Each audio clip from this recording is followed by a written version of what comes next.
Hello and welcome to another episode of My Favourite Game from the Honest Football Podcast.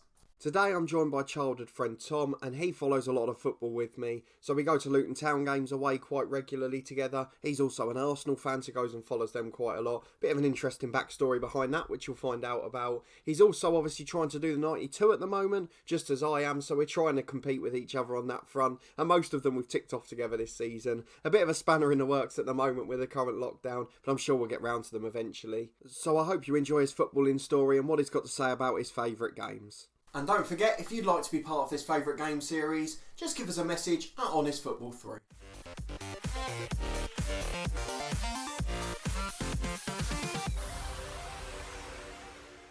Right, I am delighted to be joined by Tom now, and I'll probably know most of the answers to your questions, but I'll start as I always do. So tell me about your first footballing memory. It can be as a player, as a fan. Just growing up, what's the first thing you remember from football? An exact memory, that's hard, but I think the first season I properly got into football was the 01-02 season. Mm. So my birthday's in the September, and I got my first ever Arsenal shirt. It was the gold Sega one for my 9th birthday. Yeah. So I must have started showing an interest in football and asked Mum and Dad, obviously, to get me a present relating to Arsenal that year. And yeah, as it turned out, it was a good season. Arsenal did very well, and I remember the World Cup in South Korea and Japan at the end of it. Which was great for us as school kids, wasn't it? Yeah, getting up early, seeing it in the morning. Because of the time difference, of course, yeah. So yeah, they're my first football memories. I know that's a bit vague, but I'll go for the whole season if I can, because I've got no one specific memory of that. And then I guess, as you've said, that was mainly on TV that season. What's your first memory going to an actual game live? Okay, so I've got to admit that I've got two clubs. So my first Luton memories before Arsenal, but I'll concentrate on Arsenal today. My first game was for my 13th birthday, the 2nd of October 2005, 1-0 to the Arsenal. It was the only game I went to at Highbury. Very bad, poor game. I can't remember hardly any of it, but yeah, I can say I've been to Highbury for a game, so I'm happy about that. Fair enough. And then I guess, as I'm a Luton fan, I'm going to press you on that. Do you remember your first Luton game, what it was even? I believe it was QPR. Autumn 2002, possibly. Do you want to guess the score as well? Oh, no, you're pushing me there. Fair enough. No, unfortunately, no score comes to mind. Fair enough. Obviously, we've been to a fair few since. So, as I mentioned in the intro, you're doing or attempting to do the 92 club with me, which is proving quite difficult at this time because most of the games we've planned have been cancelled. There's a spanner in the works, all right, isn't there? Yes, could cause a little delay. But then I guess moving on to the second side of your first footballing memories, what's the first thing you remember from playing the game? I've always been more of a watcher than a player, haven't I? You know that. So yeah, I never really got into playing the Sunday league. I don't know why. Between mates, I've always loved the kickabout, but I've never really got into the competitive side of it.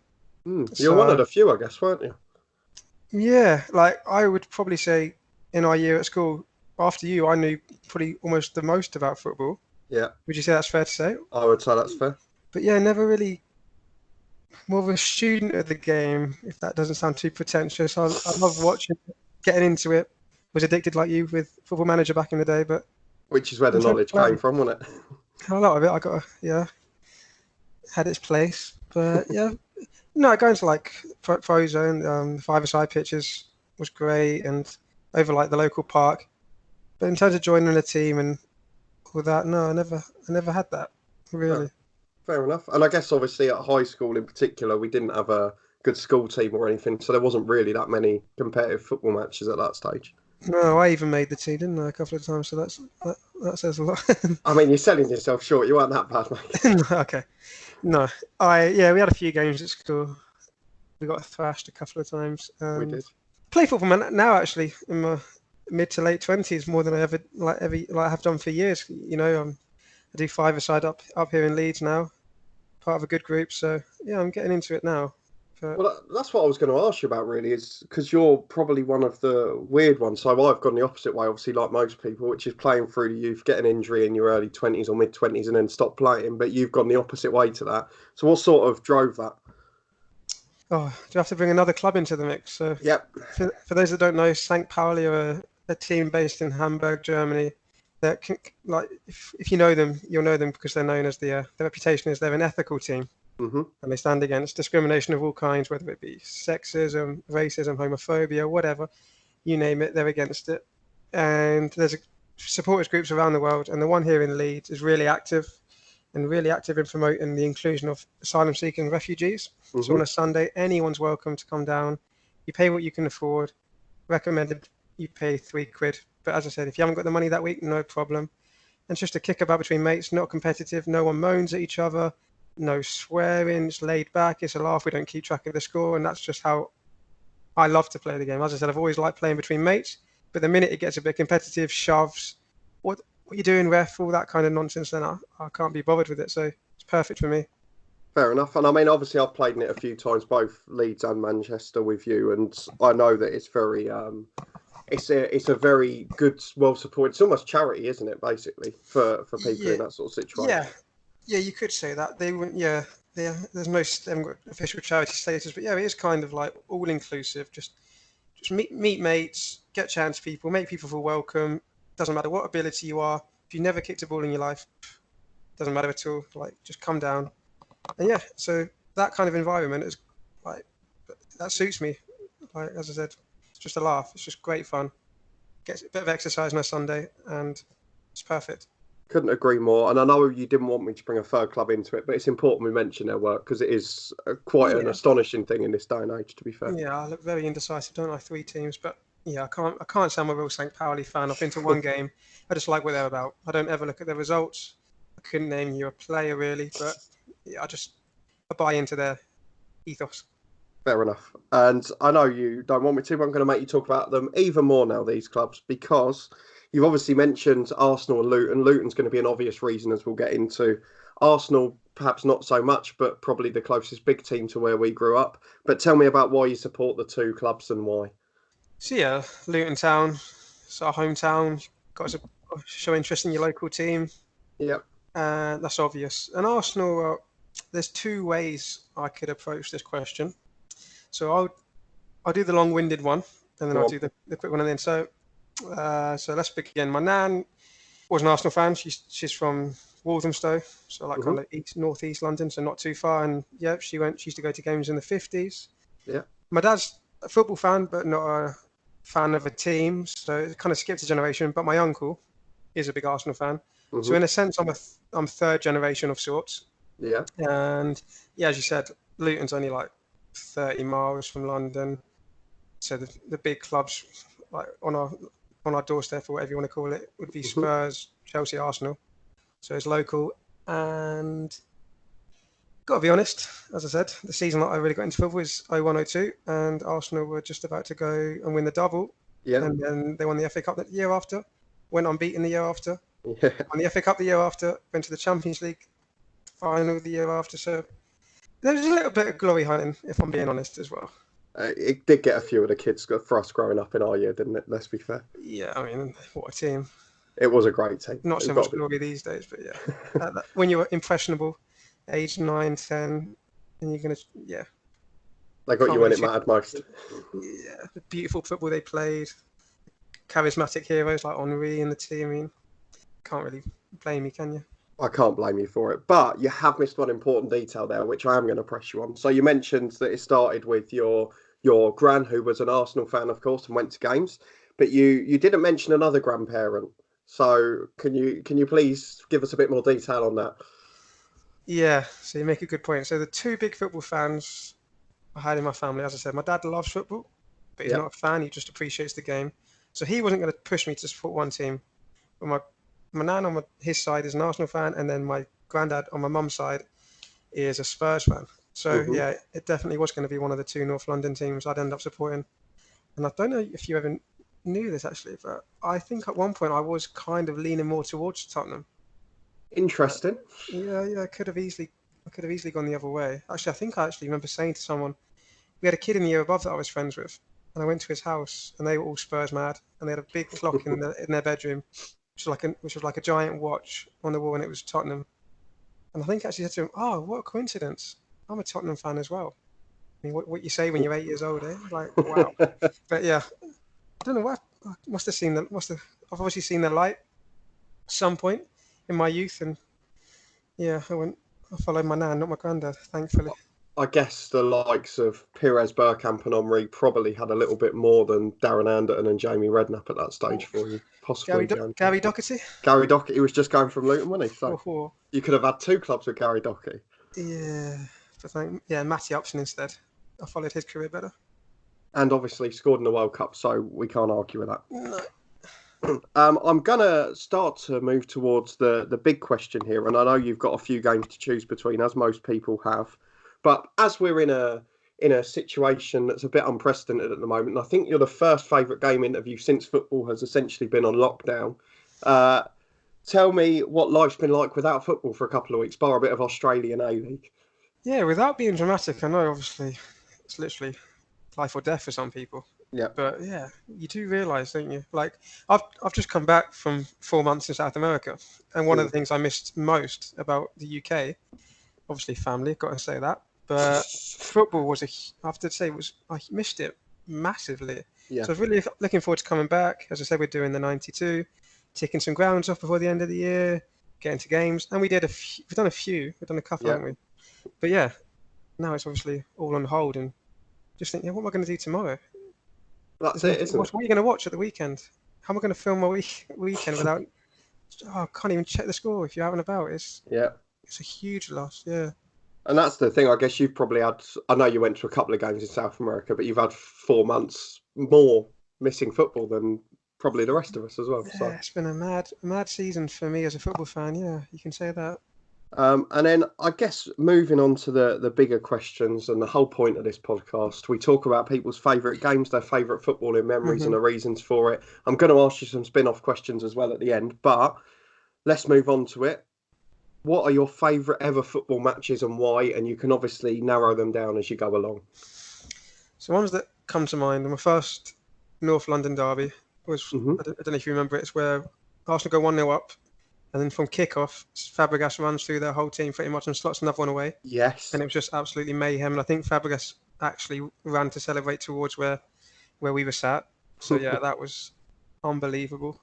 Another one would be the Old Trafford quarter-final of the FA Cup when Welbeck rounds De Gea, slots home, and was that on a Monday night? Monday night, but 9,000 Arsenal fans went up to Manchester. Unbelievable support. Best thing about the FA Cup, the big away allocation, it makes for such a difference. But credit to Arsenal fans doing that on a Monday night as well. Yeah, so yeah, absolutely. That was fantastic. Yeah, and I was at Arsenal. I was at the game when Wilshere scored that goal against Norwich. You know, the flicks Giroud flick down the corner, beautiful team goal. I was at the game when Giroud scored the Scorpion against Palace. So I've been spoilt with some goals. I was going to ask your favourite goal afterwards, but that's going to make it even harder, isn't it? Yeah, it's between one of those. It's hard to choose. But probably, I don't want to make it a bit depressing, but probably one of the most poignant games I've been to is Arsenal-Everton in the FA Cup in 2014. So they were in the FA Cup run and they do eventually go on to win it, of course, against Hull. Yeah. That broke the trophy drought. And my nan actually passed away the morning of that game. So it was quite fitting in a way to go to a game. As I said, she was a big factor in the reason that why I'm an Arsenal fan. Yeah. So I got the sad news, and then already had the ticket, obviously. So got on the train, went to the game. It was a good game, if I can remember right. Again, the big allocation. Everton fans were right next to us, and they came down in good numbers.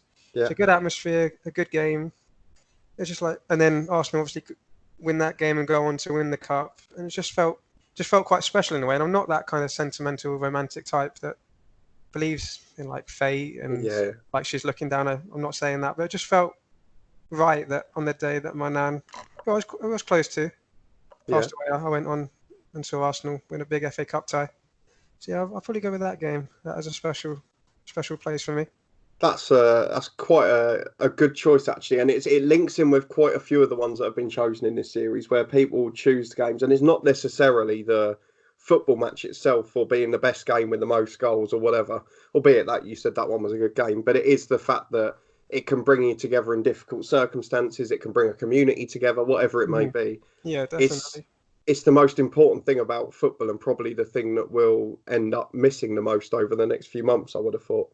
Yeah, I mean, without sounding dramatic, if there wasn't if that had happened tomorrow and the game had been postponed, I'd have been grieving, obviously, and then What do you have to yeah, focus on? That's the problem, isn't it? yeah, I would have. Yeah, it was in a way it was very nice to go to Arsenal. The thing we had in common. Yeah. I think that kind of brought us together. Like, I'm the only grandson that supports Arsenal. Well, no, actually, that's not a lie. Isaac does as well. But the two of us, and the others say, "Oh, yeah, you were Nan's favourite," blah blah blah. And I do think we had a particular relationship. We were close, and I do Yeah. think a lot of that was down to football. I agree, because I mean, I watched a North London derby at her house with you once. I vaguely remember that, and she'd put on like a whole buffet of snacks. It was like a proper event for her to watch the North London derby. Yeah. In her later years, actually, she could barely handle the nerves of watching Arsenal. So I think I forced her to have it on the TV. She'd have been watching anything but art. She'd love football and she'd watch any game, but Yeah. I think her nerves just went and she couldn't bear to watch Arsenal play. It's quite ridiculous. But that's what football can do to people. As you say, Yeah. it almost is life or death to some people, isn't it? Yeah. As you're a unique guest in the sense that you've got two clubs that you support quite strenuously, because I mean, we didn't mention the fact that you've probably been to over 100 Luton games home and away, and you've gone to 30 away grounds with me over the last couple of years as we've gone through the leagues. Mm-hmm. I want to ask you a few back-off questions, particularly with the 92 in mind. So we're both almost halfway now, and unfortunately we've had some cancellations over the next couple of months. But We're doing well, aren't we? so I want to ask you, out of the ones you've been to so far, what is your best and worst stadium so far? So it's one Everton, Goodison Park. You've not. I went with Arsenal, so you weren't there. I haven't been yet. You've got that to look forward to. I really liked Everton. Old-fashioned ground. The Everton fans, they won, so they were in good voice, good atmosphere. Yeah, proper old school ground. I like them. I think when I was young, I loved the idea of going to the Emirates because it's like, oh, it's all like how futuristic it looks. It's huge. Yeah.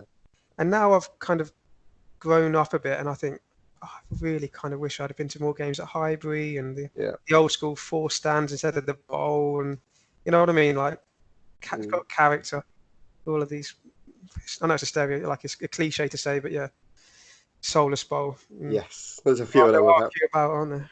So, yeah, Goodison Park would be my. I mean, I can't disagree with that because I always said the same about Villa Park to you, which obviously was one of the ones you were going to be hopefully going to soon, which isn't going to happen now. Forward to that Arsenal were due to play, I think, late April, early May. But my worst, we've been to some fairly, what's my language, poor quality grounds, haven't we? I mean, you don't need to watch your language, but the lower leagues. Yeah. Some shit, I was all right. Yeah. No, you told me the other week. I think you think Accrington's one of the worst, don't you? I think that was a mixture of the conditions when we were there, the fact it was an uncovered terrace, the fact it was over 20 quid in League Two. The game was brilliant for Luton; they won, but it was just horrible, and it was wind and rain in your face. Really, yeah, if you're paying that money, you don't really expect to be standing out exposed to the rain, do you? No. Can I cop out and say, like, in a way, every ground has its own character and it's special in its own right, and I wouldn't like to pick a least favourite because I'd like to think I can appreciate something about it. I always enjoy like getting off the train and walking through the town centre and finding the ground and the whole experience, and like you're not the biggest traveller in the world, are you? You put your hands up, but going with you around the country. We've been as far like north as Carlisle. We've covered some miles, and it's just Carlisle actually. Now that was a great day. That train journey. That train journey was epic. Yeah, that could be up there. Notts County was amazing as well. I think was it 4,000? Yeah. Luton fans celebrating going up.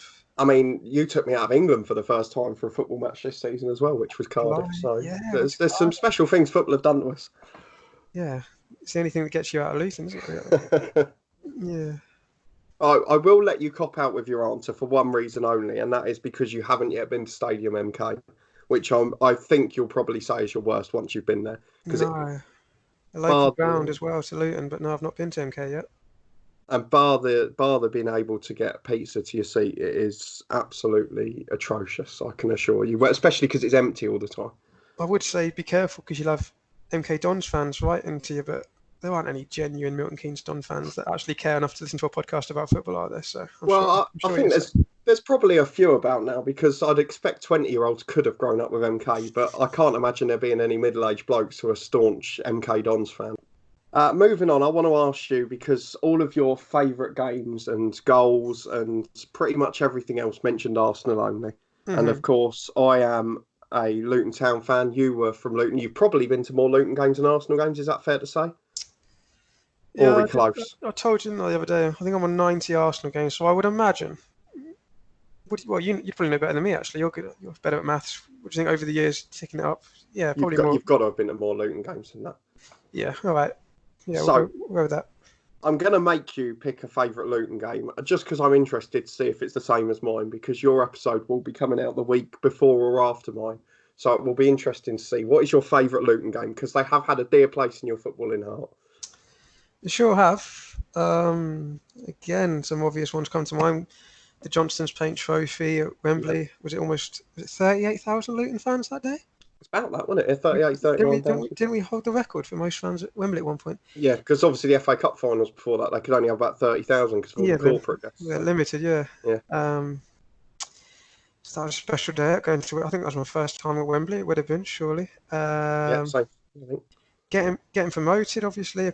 We've had a few in the last few years. Yeah. I think, was it Alfreton at home when we'd already got promoted, hadn't we? Because Cambridge dropped points in the week. Yeah. And then we went to Alfreton at home, and there was a pitch invasion. I guess we didn't seal promotion that day. We'd already got it. So Carlisle comes to mind because that's the day they sealed promotion, wasn't it? From League Two. That was a great day, that one. And the one you're getting at, I'm guessing, has got to be Norwich away in the cup, hasn't it? Mm.